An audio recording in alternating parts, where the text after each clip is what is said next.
Olá, bem-vindos a mais um C6 Investor Talk, que é essa oportunidade que nós temos para conversar com alguns dos principais gestores do país sobre tendências, sobre oportunidades, sobre panorama, sobre cenário econômico. Tudo para ajudar você a investir melhor aqui no C6 Bank. O papo de hoje é com uma novidade no nosso portfólio de fundos, que é o pessoal da Gripper Capital. Agora, primeira pergunta é como eles vão esclarecer a questão do nome, né? Mas a Gripper Capital está trazendo os fundos aqui para o C6 Bank, novidade para a gente dentro do nosso portfólio. Eu converso com os dois sócios fundadores aí da Asset, o Silvio Castro e o André Sass, ambos com uma ampla experiência, né, de Credit Suisse, Santander, e todos uma grande história dentro do mercado financeiro, e vão contar um pouquinho primeiro sobre a gestora e depois sobre oportunidades de alocação, oportunidades de investimento, enfim, tudo que está aí colocado para a gente. Começo com você, Silvio, muito obrigado. André, muito obrigado. Silvio, começa contando um pouquinho da ideia de criar a gestora e principalmente a proposta de valor que vocês querem trazer para o mercado. Porque nós temos, quem investe, né, tem uma série de oportunidades de investimento, de opções, de multimercado, de fundos de ações, enfim, é difícil para o investidor, às vezes, decidir sem conhecer quem está por trás, sem conhecer a estratégia da gestora. Então, eu queria que você falasse um pouquinho da ideia de criar essa gestora, né, do time que vocês montaram e qual a proposta de valor que vocês trazem para esse investidor. Legal, Rodrigo, obrigado ao time da C6 pela oportunidade de incluir a Gripper na grade de produtos de vocês. A gente está, de verdade, honrado de fazer parte desse portfólio de vocês. A gente vem acompanhando com bastante carinho e muito bem impressionados o desenvolvimento do banco até agora. Bom, deixa eu contar para vocês um pouquinho da nossa trajetória e por que a Gripper nasce como, na nossa opinião, uma ótima alternativa para a composição de portfólio de produtos hedge fund. Bom, acho que a primeira coisa importante é, tanto eu quanto o André e os principais sócios da Gripper, a gente tem uma história longa de gestão de recursos, tanto na parte de asset management, quanto tesouraria e gestão patrimonial. A gente, aí ao longo dos, pelo menos, últimos 12, 13 anos, a gente geriu o patrimônio de algumas das principais famílias do Brasil, gente extremamente sofisticada, com conhecimento de mercado local, internacional e com uma demanda de qualidade de serviço e de gestão bastante elevada. A gente conseguiu ter um sucesso bem grande na gestão desses patrimônios e, com isso, a gente foi ganhando espaço para expandir a nossa plataforma dentro do Credit Suisse. Então, a gente começou fazendo essa parte de gestão patrimonial e depois a gente passou a fazer a curadoria de produtos e, por fim, a gente ficou também com a parte de asset management do grupo. E aí a gente tinha vontade de oferecer essa mesma proposta de valor que a gente já oferecia para essas principais famílias do país para uma grade maior de clientes, indo para esse mundo do cliente de toda a renda e não só do cliente de altíssima renda. A gente acha que era possível oferecer uma plataforma sofisticada de investimentos, saindo desse lugar comum de mostrar só classe de ativo do mercado local, olhar só aquele famoso kit Brasil, né? O dólar, os juros e a bolsa local, e de fato dar a oportunidade para esse investidor de se expor com um controle de risco muito bem feito e com money management muito bem feito a essas outras classes de ativos que o resto do mundo pode oferecer. Para isso, tanto eu quanto o André e os outros sócios, a gente tem um track record bem longo já em fazer essa parte internacional, então a gente combina muito bem o cenário global com a parte de gestão de peso que a gente vai alocar em cada uma dessas classes de ativos, tanto nos ativos locais quanto nos ativos internacionais. Então, uma das coisas que vocês deveriam esperar dos nossos portfólios é que a correlação deles com a maioria dos outros multimercados no Brasil seja relativamente baixa, porque a gente, normalmente, não é aonde a gente expõe a maior parte do portfólio os ativos locais. Segunda coisa que eu acho que é legal comentar a gente é uma casa assim que tem uma visão top-down, uma visão macro bastante aprofundada. Isso é assim, tanto eu quanto o André e os outros sócios, a gente foi desenvolvendo isso ao longo de 2 décadas, fazendo gestão de patrimônio e gestão de recursos. Só que uma das coisas que a gente foi muito bem sucedido em desenvolver ao longo dos últimos anos é como a gente sistematiza esse processo de investimento, como a gente transforma essa visão de cenário em realmente ações na construção da carteira, de forma que, se a nossa visão de cenário estiver certa, a gente vai se apropriar desse ganho, mas sempre com um controle de risco muito bem feito, para que, se a nossa visão de cenário não estiver certa, a perda que a gente vai ter vai ser muito menor. Isso a gente consegue ver ao longo do nosso track record aí nesses últimos anos. E agora, já nesse começo da Grimper também. Quer dizer, se eu entendi bem, vocês usam o fundo, né, e esse volume que o fundo gera para aplicar essas pequenas cotas, né, são investidores comuns, não são grandes famílias com muitos recursos. Vocês conseguem, graças ao fundo, fazer o mesmo tipo de estratégia, uma estratégia semelhante, que era possível só para quem tinha muito dinheiro na conta, muito dinheiro e muito patrimônio. É isso?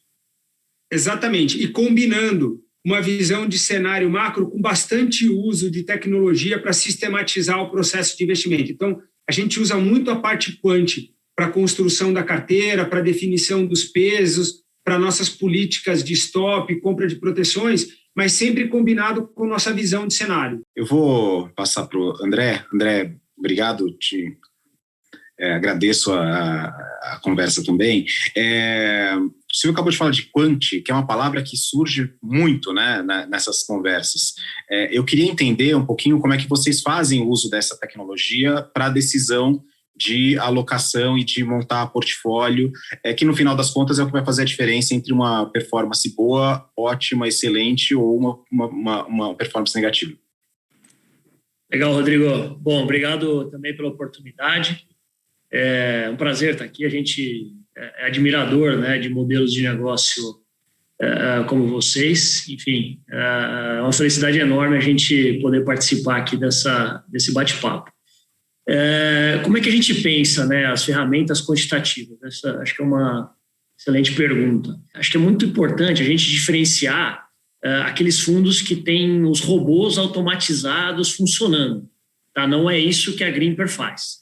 Não é deixar a decisão 100% na mão da máquina. A gente sempre acreditou, e os últimos anos principalmente, né, a gente veio desenvolvendo cada vez mais, que o ser humano ele precisa do auxílio da máquina, e não que a gente vai deixar a decisão na mão da máquina. Né? Então,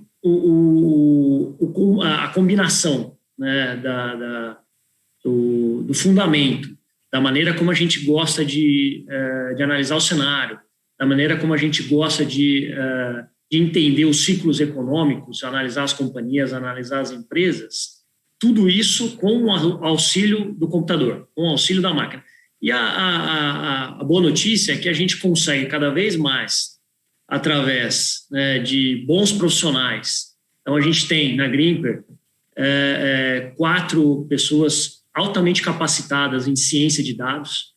Então, isso é super importante. A gente quer cada vez mais investir nessa parte de análise de dados.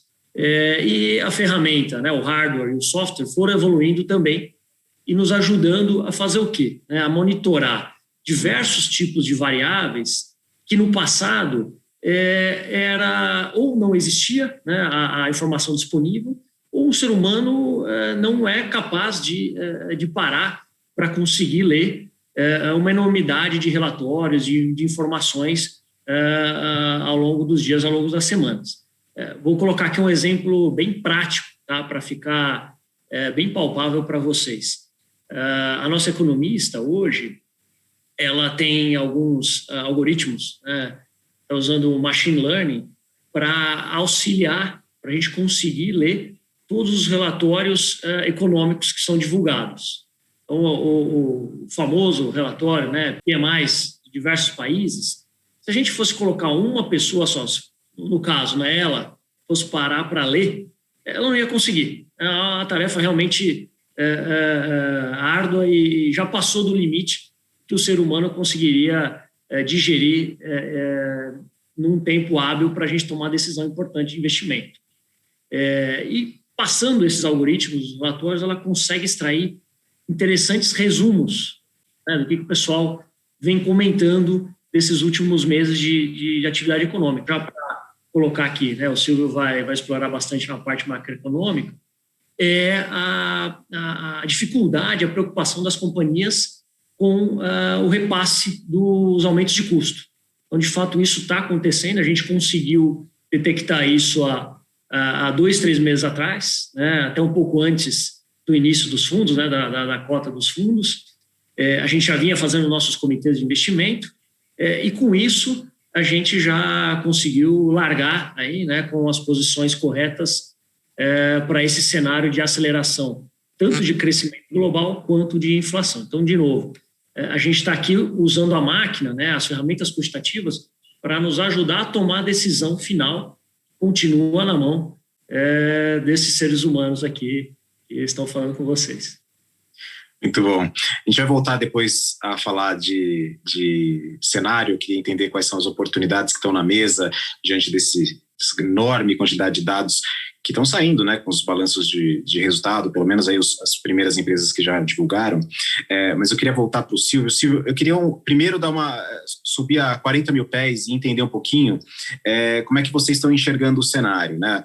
Já que vocês têm essa capacidade de investimento, seja no Brasil, seja lá fora, seja em ativos mais conservadores, seja em ativos mais voláteis, eu queria entender como é que vocês estão fazendo a alocação e que vocês estão vendo para o cenário nesse momento. Ótima pergunta, Rodrigo. Então, assim, a primeira coisa que eu acho que é importante entender, e aí vocês já vão conseguindo entender um pouco como é que é o nosso processo de investimento, a nossa filosofia, a gente parte inicialmente da tentativa de entender em que momento do ciclo econômico a gente está posicionado. E aí, quais são as variáveis, os vetores relevantes para esse entendimento? O primeiro é a gente conseguir desenhar um bom nowcast. O que é o nowcast? É um previsor de curtíssimo prazo de aceleração ou desaceleração de atividade.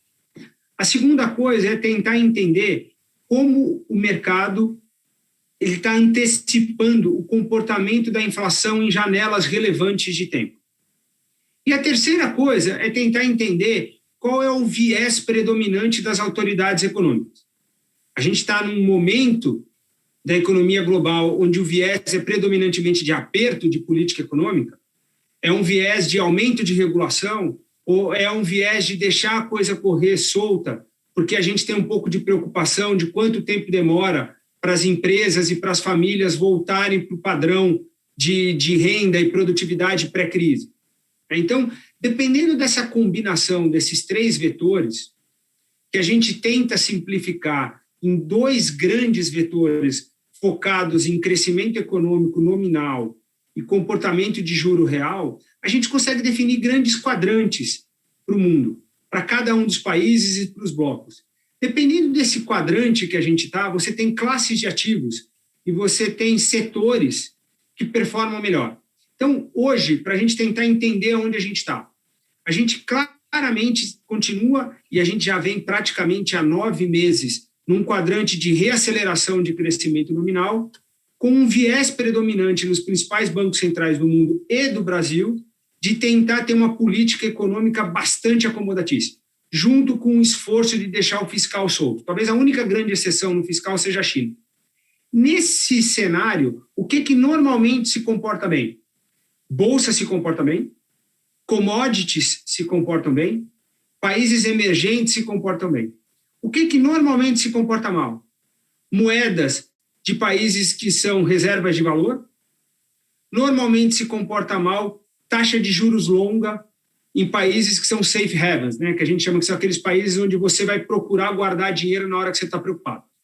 Então, ao longo desses 2 meses e pouco do fundo, aonde a gente se beneficiou desse cenário?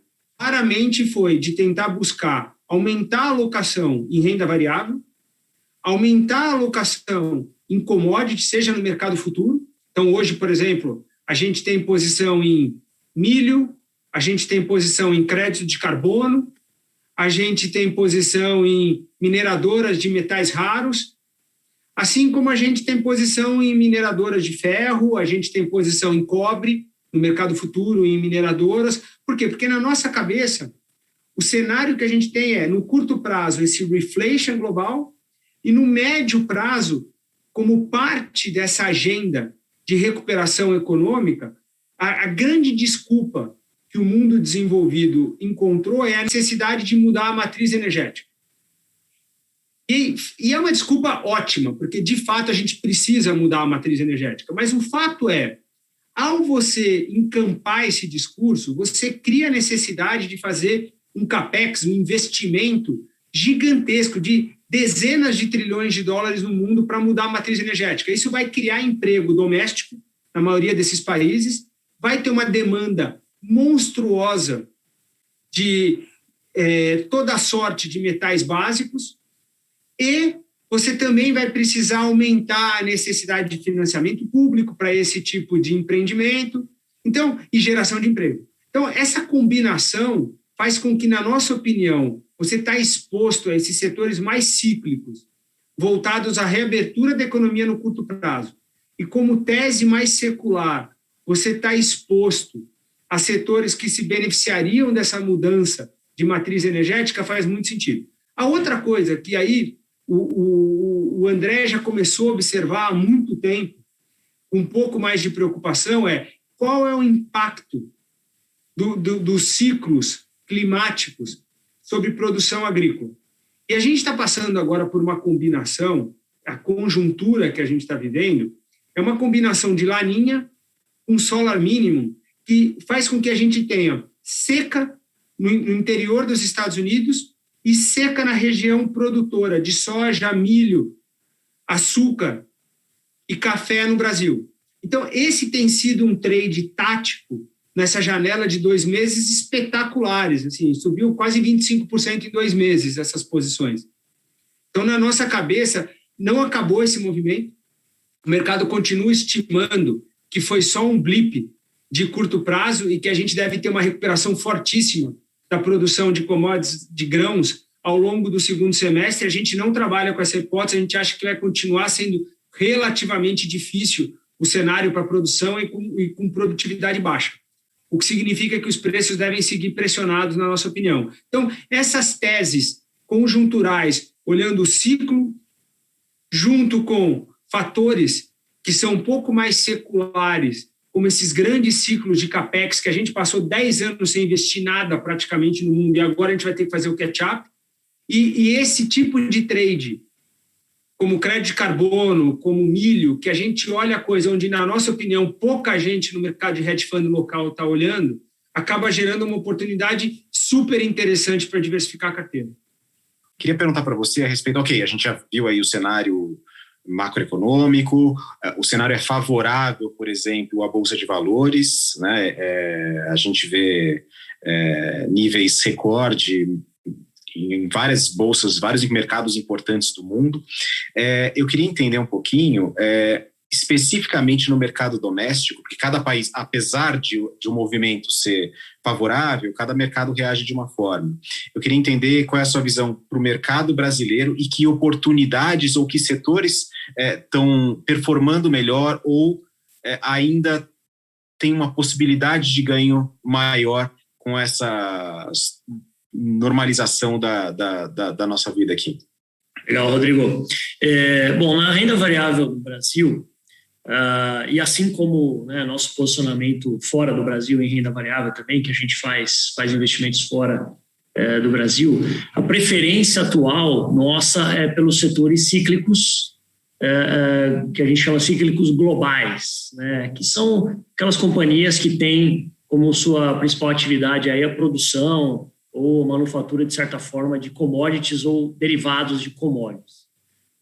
Já indo bem direto, né? Então a gente gosta de mineração, como o Silvio colocou, a gente gosta de siderurgia aqui no Brasil, né? A gente acha que as companhias estão num momento ímpar em termos de geração de caixa, de crescimento de resultados, de margens e até os balanços, né? Os balanços, depois de muito tempo, a gente consegue ver nesses dois setores balanços muito saudáveis e onde a gente fica tranquilo de investir, né, o capital dos cotistas.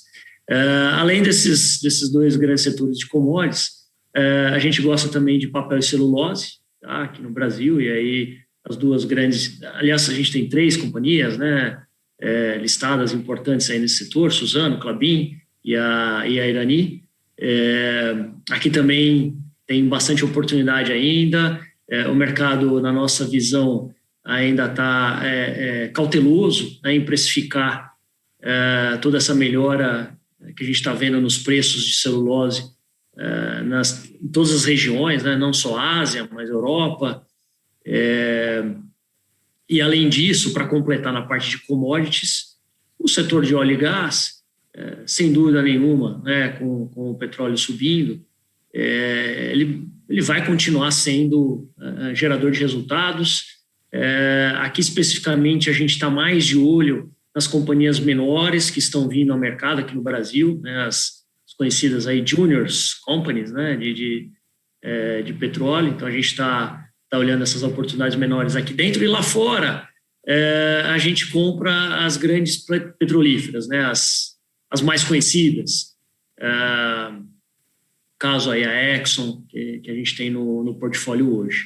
Então, essa parte de commodities ela é uma alocação importante da carteira hoje. Tá? A gente está observando tanto as expectativas de resultados para esse ano, quanto já os resultados reportados. É uma tendência muito positiva. Essa parte do Brasil vai muito bem e tem espaço para bastante valorização no preço dessas companhias, tá? Aqui no mercado doméstico. E o interessante é que é pouco dependente, né, de o juro está subindo, o juro está caindo, se o câmbio se desvaloriza, é ainda mais positivo para essas empresas. Então, aqui a gente enxerga depois de muitos anos, e olha que como gestor de renda variável, eu coloco essa observação aqui, tá? É difícil para um gestor de renda variável ter uma grande concentração no seu portfólio de empresas de commodities, porque o principal produto está oscilando muito, né? Sempre oscila muito no dia a dia. E um analista de equities, um analista de ações, ele não gosta de muita oscilação para fazer a previsão de fluxo de caixa, para sempre, tá certo, né? A gente quer muito mais estabilidade para a gente conseguir estimar fluxos futuros. Mas o que a gente está vendo hoje em termos de saúde financeira dessas empresas nos deixa confortáveis de continuar carregando essas posições, mesmo com as valorizações que a gente já observou nesses setores esse ano. E aí a outra parte da carteira, como você comentou, né, como é que a gente consegue capturar essa reabertura das economias. É importante mencionar aqui como a gente tem essa expertise internacional, a gente já vem carregando companhias de reabertura mais expostas ao mercado norte-americano. E nesse meio tempo, né, nesse último mês de abril, a gente veio aumentando também histórias aqui no Brasil, especificamente, diretamente aí em consumo, varejo, vestuário e shopping centers, tá? Os malls, né?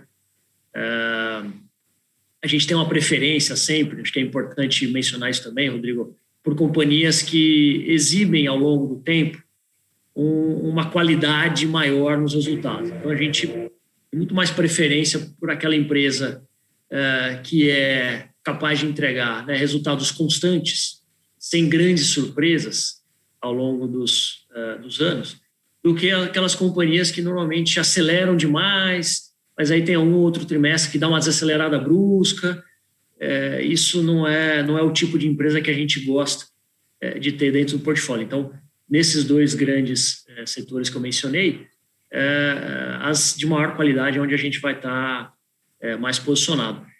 E por fim, só para a gente fechar um pouco essa questão, né, de oportunidades em renda variável, eu não deveria deixar de mencionar aqui dois setores que a gente gosta bastante. No atual momento, a gente está construindo as posições muito devagar ainda, tá? Que é tecnologia e saúde, né, e healthcare. Por que a gente está construindo muito devagar? Porque, na nossa visão, com esse cenário de alta do crescimento e alta da inflação, os juros longos vão abrir. E com a abertura dos juros longos, a gente pode ter o movimento semelhante que a gente observou em meados de fevereiro, começo de março, que é a correção das empresas ligadas à tecnologia, ligadas a setores de alto crescimento, né? As companhias que estão mais expostas a teses seculares de alto crescimento.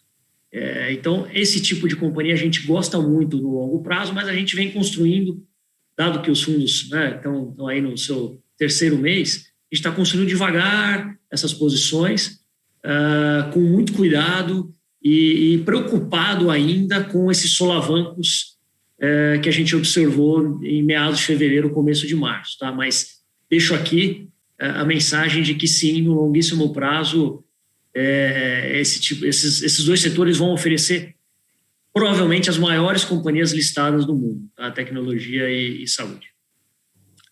Uma dúvida que o investidor costuma ter ok, o setor de commodities está crescendo muito, está muito forte, já cresceu muito. A dúvida sempre já não ficou caro? Esses setores já não estão saturados? Ainda dá para ganhar dinheiro com o crescimento do setor de commodities ou não?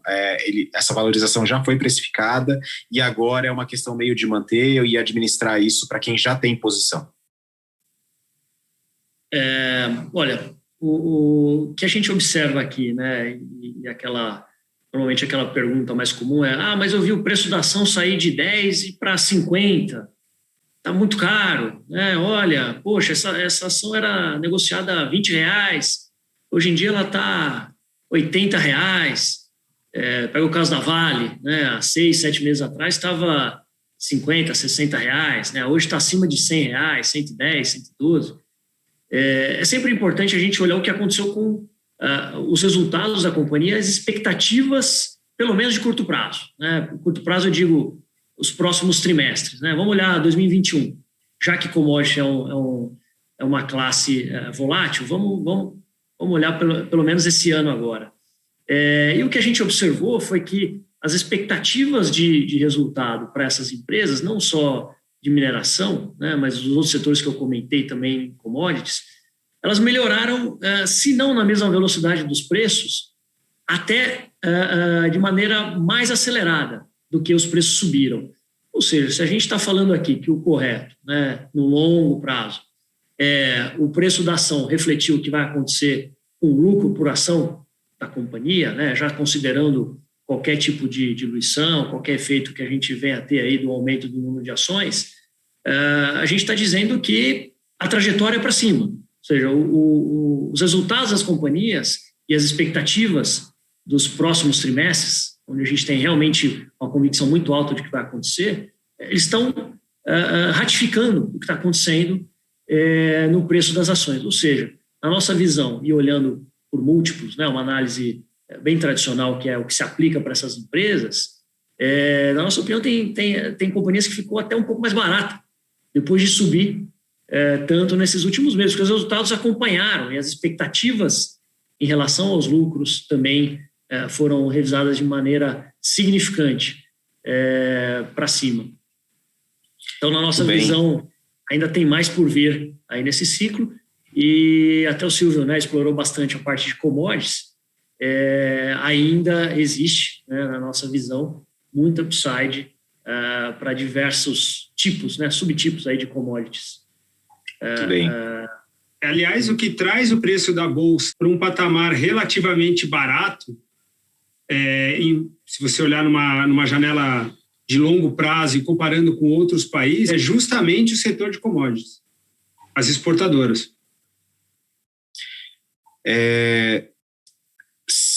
Silvio, vou aproveitar e perguntar... Bom, vocês têm aí uma infinidade de ativos à disposição para investir, né? E para um fundo, né, o o André tocou um pouco nesse assunto, é necessária uma certa previsibilidade ali para a administração de fluxo de caixa, o cotista eventualmente pode precisar do dinheiro, você não quer desmontar uma posição que você já tem. Enfim, é importante previsibilidade, afinal de contas, cada cotista tem a sua estratégia, o seu tempo, o seu momento, a sua necessidade, e vocês precisam lidar com o interesse de todas essas pessoas. Diante disso, como é que vocês enxergam a possibilidade de investimento, por exemplo, em ativos como criptomoeda? Ou, não digo agora, digo como possibilidade de investimento. É considerado, vocês avaliam, faz sentido, ainda não, mas quem sabe mais para frente? Como é que vocês enxergam a possibilidade de investimento em ativos, digamos, não tradicionais dentro da composição de um portfólio? Legal, Rodrigo. Acho que a primeira coisa que a gente tem que ter num business como esse é a mente aberta. Então, a gente é absolutamente agnóstico. Como eu falei para você, a gente está negociando contrato no mercado regulado de carbono na Europa. Porque na nossa cabeça, a estrutura de incentivos que se colocou lá, diminuindo a oferta e forçando o aumento de demanda, vai puxar o preço para cima, que é exatamente o que as autoridades querem para forçar a mudança da matriz energética lá. Esse negócio funcionou hiper bem. É zero óbvio como classe de ativo para o investidor brasileiro isso. A gente montou recentemente uma posição numa exchange de criptomoeda. Porque na nossa cabeça é aquela velha história, sabe? Da pá e da picareta. Na corrida do ouro vai ganhar dinheiro quem vender pá e picareta. Sim, é difícil saber qual NFT, qual criptomoeda vai dar certo no médio e longo prazo, vai ou não ser reserva de valor, smart contract vai virar uma realidade global ou não, mas uma coisa é fato, seja qual for o player dominante ou os players dominantes, eles vão precisar de uma exchange, porque esse ambiente regulado, ele é saudável para o investidor institucional e para o cliente do nosso, por exemplo, que é cliente do investidor institucional. Então, isso faz muito sentido na nossa cabeça. De novo, a gente, como eu falei para você, totalmente agnóstico, entendo a oportunidade interessante, dentro, obviamente, de um controle de risco muito rígido e com liquidez, a gente monta a posição sim. A gente não tem nenhum tipo de preconceito com esse tipo de ativo, não. Já emendando, questão de ESG, de governança, de environmental, né, de meio ambiente, queria entender a visão de vocês, se esse é um drive para a decisão de investimento, ainda que não seja um fundo característico ou identificado como tal, se esse é um drive importante na hora da decisão de alocação, se vocês estão olhando para isso, como é que vocês veem esse fenômeno que é o ESG? Vou pegar essa, Rodrigo. Acho que as companhias, né, a gente tem aí essa agenda, né, de fatores ambientais, socioeconômicos e de governança, né? Começando pela última letra, né, o G de governança, como investidor de ações, né, a gente sempre se preocupou, né, com a proteção do investidor minoritário nas companhias, né, e com a postura que todas as companhias listadas têm em relação ao minoritário, a proteção dos direitos, enfim, tudo que pode trazer riscos, né, para esse investidor minoritário, a gente sempre levou em conta. Então, a parte de governança já é muito usual, né, no nosso dia a dia, no mercado em geral, né? A gente começa agora, acho que ter a chance de, pelo menos, conseguir conversar com as companhias e elas entenderem a importância, né, de se ter a parte de governança muito bem desenhada, muito bem escrita e respeitada. Os outros dois fatores, né, tanto ambiental quanto a parte social, eu acho que é um pouco mais novo. Eu diria que para a gente quantificar e colocar no papel, né, se a gente olhar 10 anos atrás, poucas companhias se preocupavam em dizer como é que elas cuidavam do meio ambiente ou como elas não descartavam, enfim, ou tratavam detritos, né, fossem produzidos e despejados aí no meio ambiente. E isso, com o passar dos anos, né, e principalmente esses últimos anos, a gente observou esse aumento da preocupação. No social também a mesma coisa, a questão da diversidade, de você ter ali diferentes gêneros, né, presentes nos comandos das companhias, nos boards das empresas. A diversidade ela é saudável para as companhias. Então, a gente é entusiasta, tá? A gente gosta cada vez mais de parar para analisar como é que esses fatores auxiliam no final do dia o nosso cotista se beneficiar e ao mesmo tempo, né, tendo certeza de que o dinheiro dele está sendo bem empregado no capitalismo. O que a gente está fazendo de prático? Tá? O que a gente tem de concreto aqui? A gente está desenvolvendo nosso arcabouço quantitativo para a gente poder ranquear as empresas em termos de fatores ambientais, sociais. Governança a gente já tem, né? Mas em termos de fatores sociais e ambientais, a gente está desenvolvendo um material, né?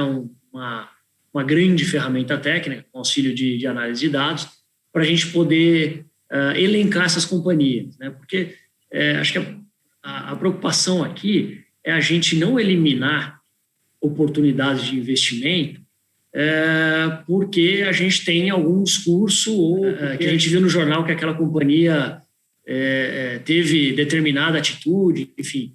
A gente quer tomar o cuidado, por exemplo, né, quando a gente olha as mineradoras ao redor do mundo, a gente sempre se pergunta, existe um produto substituto para as mineradoras na atualidade? Ainda não.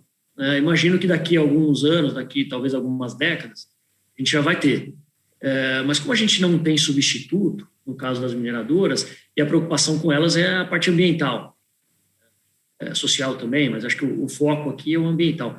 Vamos olhar como que as mineradoras brasileiras, ou a grande mineradora brasileira, é ranqueada no mundo todo. Né? Então, a comparação muito mais dentro do setor, ao invés da gente olhar e simplesmente descartar, né, o investimento, porque a gente ouviu falar que aquela empresa tem, enfim, desafios ali ambientais.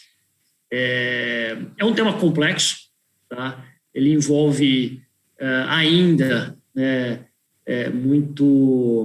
muita opinião sem a gente ter realmente dados concretos. Acho que a beleza é que os reguladores vão nos ajudar exigindo relatórios padronizados das companhias. Então, a CVM já tem uma instrução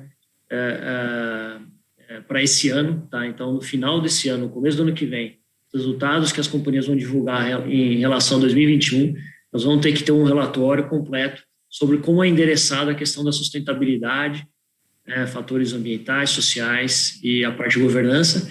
E eu acho que com isso, o investidor, pessoa física, o investidor institucional, ganha muito, porque aí é quando a gente consegue, como a gente faz com análise de fundamento dos números, né, da parte de receita, lucro, geração de caixa, margens, a gente vai conseguir comparar as empresas com números também, para a gente poder ter certeza que a gente não está abrindo mão aqui de um bom investimento simplesmente por um pré-conceito antes de analisar a fundo a história e os fatores de ESG.